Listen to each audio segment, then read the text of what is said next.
Allora, avvocato Fratellone, stavamo dicendo, proprio allacciandoci quando diceva il professore, che c'è questa tecnologia che avanza, sta appunto correndo, lo diceva anche lei fuori onda, però le norme giuridiche, il diritto è ancora ancorato ai principi base, a un mondo che non c'è quasi più. E neanche le persone, dopo riprenderemo anche il discorso con il professore, sono più le stesse.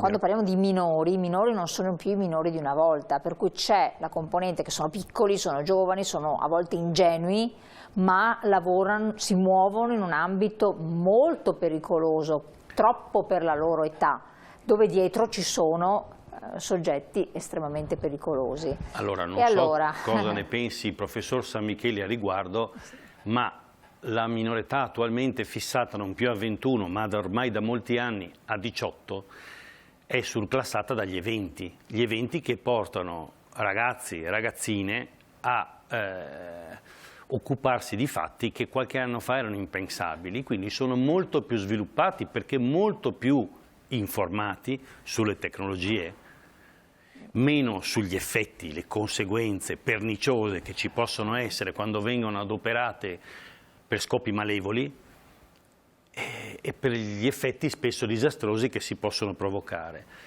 Questo sfasamento porta anche a ritenere che forse attendere 18 anni per la punibilità sia un attendere tanto, un eccessivo lasso di comprensione rispetto ai minori, perché spesso i minori sono molto più svegli di quello che la legge stabilisce con la maggiore età.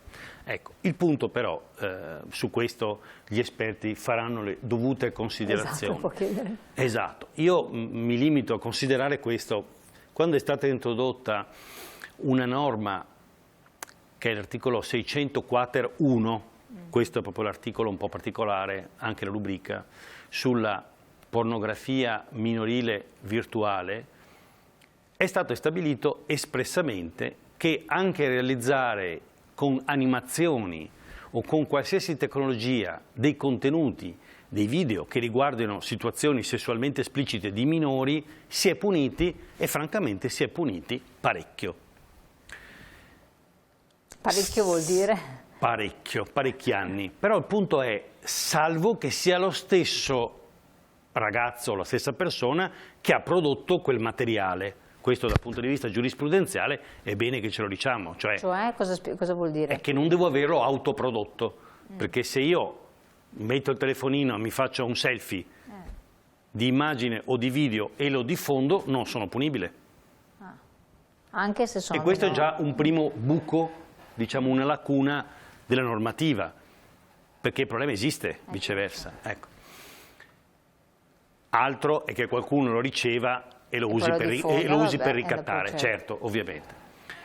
E il problema poi è che questo, siccome in Italia abbiamo un articolo 1 del codice penale, proprio all'inizio, che stabilisce che nessuno può essere punito per un fatto che non sia previsto al momento in cui viene compiuto dalla legge come reato, quindi da una legge anteriore alla commissione del fatto, articolo 1.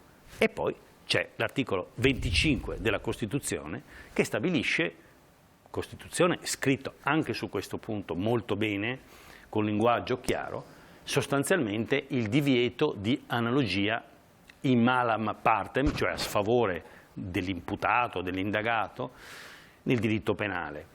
Non posso fare analogia. Quindi, se c'è l'articolo per il principio di legalità, se c'è l'articolo che dicevo prima, 600 ter, che punisce la pornografia, ed è attualmente in vigore, minorile virtuale, ma non c'è in Italia, oggi, siamo nell'aprile del 2024, certo, lo stesso fatto di pornografia di adulti, di maggiorenni, virtuale, vuol dire che c'è una falla nel sistema. Ma grande, parecchio. Tanto è vero che abbiamo avuto dei casi molto famosi, possiamo ricordare solo un paio, ma sono veramente ormai molte, Rose Villain, ne trovate altri, Emma Watson mi pare, quindi ci sono tante persone famose, star, che si sono trovate improvvisamente video di immagini a contenuto sessualmente esplicito, sembrano loro ma completamente inventati dall'algoritmo che è il sistema, diciamo, matematico, o meglio digitale, che governa l'intelligenza artificiale. Per cui questi video sembrano veri, ma sono stati creati in modo artefatto. Ripeto, l'avevo detto all'inizio, forse in modo analogico avremmo usato questo concetto, è un fotomontaggio, ma non sono fotomontaggi, fotomontaggi era un sistema diverso, vecchio dell'Italia alle immagini. Oggi, diciamo, studiano il comportamento, il sistema dell'intelligenza artificiale e lo riproduce come vuole lui. Quindi sembra veramente credibile, però è completamente inventato, ma intanto inganna le persone. Allora queste cose si possono usare per scopi propagandistici, per fare le campagne elettorali e far credere che sia successo un certo evento o che un certo politico abbia detto certe cose, sia stato in un certo luogo, e invece l'immagine viene spostata come se fosse un'immagine, diciamo, in televisione con il chroma key, per cui in realtà è altrove, e gli vengono attribuite parole, suoni, voci che sembrano credibili. Ecco, facendo il nostro parallelismo nella materia giuridica, penale e sessuale, mentre c'è una norma che punisce la pornografia minorile virtuale, non esiste un'analoga norma che punisca la pornografia che riguardi gli adulti. E quindi attualmente c'è un buco di legislazione.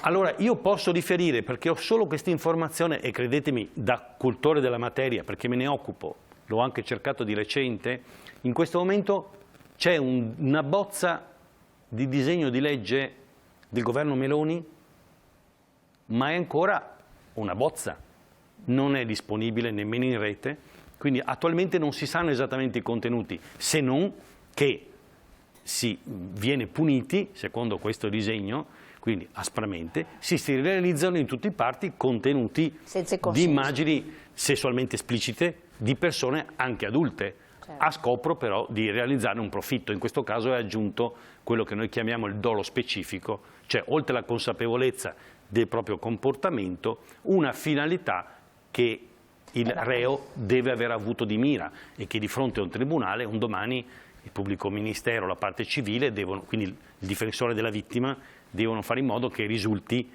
da testimonianze o da materiale telematico, per esempio col sequestro dei telefonini o dei computer, che sono state fatte e tenuti questi comportamenti, quindi l'ho fatto con quella certa finalità, tipo un messaggino che venga mandato all'amico: dai, sto realizzato questa immagine, così prendiamo in giro Tizia e dopo mi faccio pagare un po' di soldi. Se questo messaggino viene preso un domani dagli organi di polizia, portati al pubblico ministero, dato al giudice, si ha la prova che c'era questa finalità, dolo specifico. Ma la finalità potrebbe essere semplicemente la diffusione fine a se stessa e provoca un danno a una vittima. Che tipo di danno anche a livello psicologico?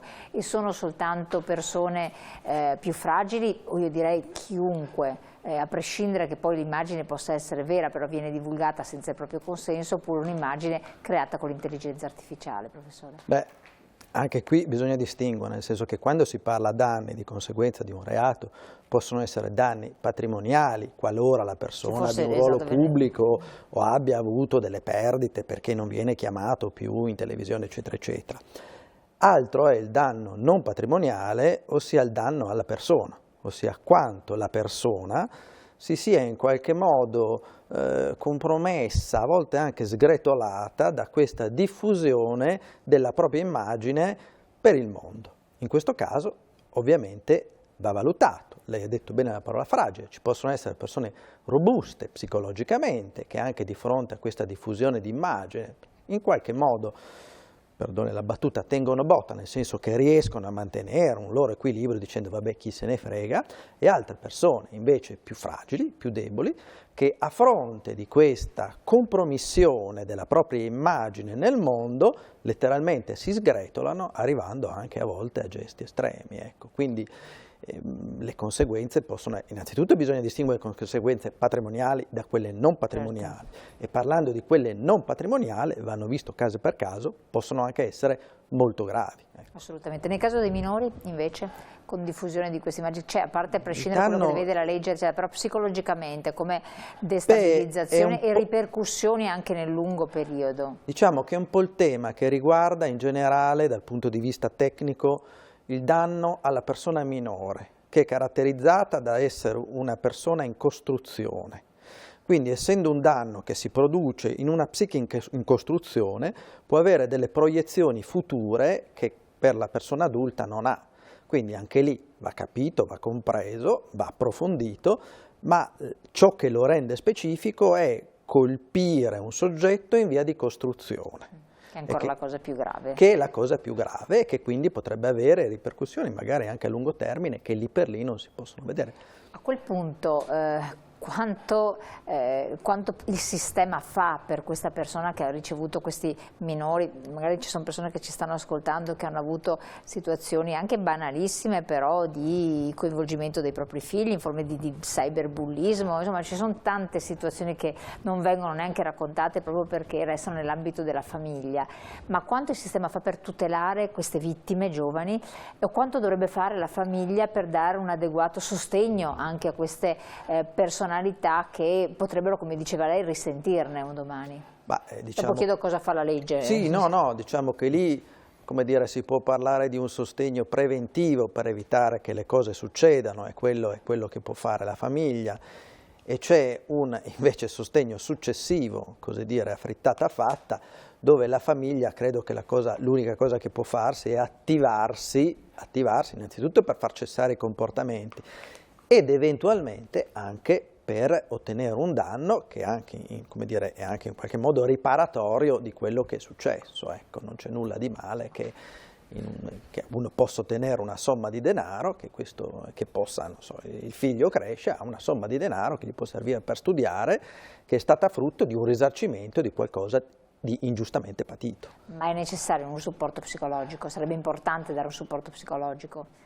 È importante, sono due temi anche qui da tenere distinti, perché un conto è consolidare la psiche della persona, che è certamente importante e necessaria, altra invece è la tutela giuridica, che invece occorre in qualche modo far denuncia, andare da un avvocato, confrontarsi. Come il suo suggerimento alle famiglie anche adulti, prescindere, un aiuto è importante averlo da un professionista o se ne può uscire anche se minori o maggiorenni da soli?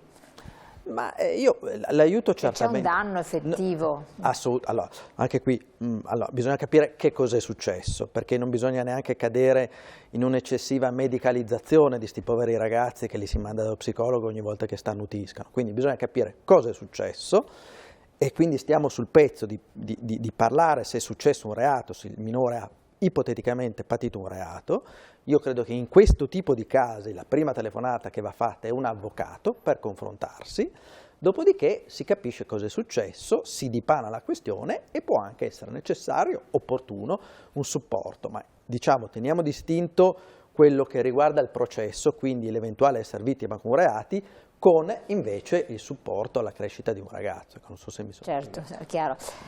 Processo servono sempre le prove, lei accennava, avvocato, e qua siamo in un ambito veramente difficilotto. Non basta aver ragione, bisogna avere le prove che si ha ragione da esibire al giudice, e in questo senso il ruolo dell'avvocato di parte civile, cosa che io faccio spesso, forse anche sfruttando quell'esperienza che negli anni ho fatto per il periodo in cui sono stato magistrato onorario, è proprio quella di affiancare il pubblico ministero che rappresenta la pubblica accusa, ma questa volta nell'interesse esclusivo della vittima del reato, nel cercare di raccogliere e supportare con del materiale le prove che servono al giudice per decidere.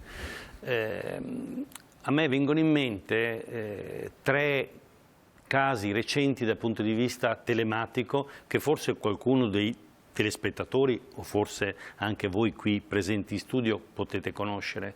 Uno è il caso della app Beacon Off, scritto Beacon con la K, che consente da una qualsiasi foto diciamo... non diffondiamo che dopo la gente non si metta a farlo, se è pericoloso. No, io dico che esistono però, siccome sono state oggetto di provvedimenti, di sentenze, quindi esistono, non dico che sono belli o brutti, dico ci sono delle app, alcune sono a pagamento, alcune hanno un uso sostanzialmente fattibile, dipende dall'uso che se ne fa, che consentono da una foto innocente trarre una foto di nudo. Sì, ma sovrapponendo cosa? All'immagine della persona che viene fotoripresa, le immagini che crea l'intelligenza artificiale riempendono con i caratteri, quindi se è una donna con un seno fittizio, certo. E se è un uomo con gli altri attributi. Quello che diceva lei, il classico, quello che potesse il fotomontaggio di un certo, tempo. Esattamente. Però forse qui è fatto in modo più preciso perché in modo più preciso perché essendo frammenti molto piccolini l'occhio umano non riesce a percepirle, tanto è vero che all'interno della normativa si sta lavorando in questo senso a livello europeo ma anche italiano con degli atti diciamo legislativi che vorrebbero che fosse messo un bollino di autenticità oppure un bollino di prodotto che è stato creato artificialmente tramite intelligenza artificiale, una sorta veramente di bollino in cui c'è scritto made in AI, facciamo un esempio, quindi creato con l'intelligenza artificiale, quindi con gli algoritmi che alterano informazioni che sembrerebbero essere veri.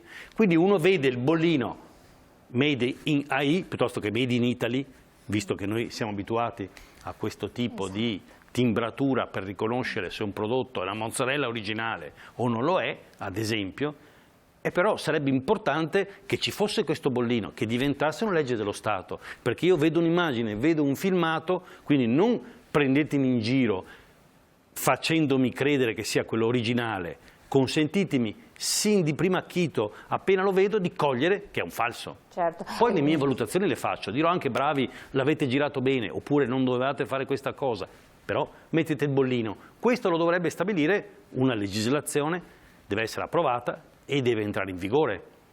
Quindi come vedete non c'è solo una normativa che deve stabilire e punire, criminalizzare dei comportamenti e dire costituiscono reato e sono puniti a queste condizioni, ma c'è una normativa che fa da corollario, tipo questa, sui bollini di vero, autentico, falso. Certo. Autentico falso. Io sto pensando anche che non è reato, però si basa sulla credibilità certo. popolare, diffusa. Sì, sì. Ci sono queste donne, ragazze bellissime, che si sa modelle, influencer, che sono tutto frutto dell'intelligenza artificiale, di cui ci sono uomini, donne che vorrebbero emularle, ragazze che vorrebbero emularle, ma hanno delle dimensioni che sono innaturali, con conseguenze, chiederò anche lei, conseguenze psicologiche di confronto impossibili, cioè è un finto, dovreste saperlo, ma non c'è bollino. E uomini che si innamorano di queste persone, che seguono pedissequamente la vita perfetta di queste persone, di questi esseri. È come comprarsi una bambola di plastica. E questo però induce da un lato tutta una serie di credenze fuorvianti e non solo, comportamenti dannosi, dopo mi dirà lei in che termini, e dall'altro però anche conseguenze economiche. Non c'è nulla che sia inquadrato in queste fattispecie. Ma anche che porta a coltivare l'idea che l'altro sia un oggetto che è nella mia disponibilità. È tutta un'altra serie Perché se lo voglio vedere mi collego e lo attivo e lo faccio parlare. Se non voglio parlare lo chiudo. Addirittura, quindi consente di interagire possedendo l'altro. Ma non sì, che poi tra l'altro non essendo un cartone animato, io penso che sia una persona vera, questo è il problema. Sì, certo, è vero. E qui la legge non c'è, non interviene. Aspettiamo, perché non dovrebbe mancare molto alla legiferazione al riguardo, però ripeto, sono norme che veramente devono intervenire prima o dopo, perché il nostro mondo ormai non è più solo reale, da molto tempo è anche virtuale, e se girano delle immagini di nudo di una persona, gli altri sono indotti a credere che sia vero, questa persona magari si suicida, si taglia perché non legge, non riesce a sopportare l'infamia che ci sarà quando tornerà a scuola e gli altri diranno abbiamo visto il tuo video, quindi poi le conseguenze rischiano di essere veramente pesanti. Quindi la legislazione può cercare di arginare il fenomeno, di vietarlo e in certi termini intervenire.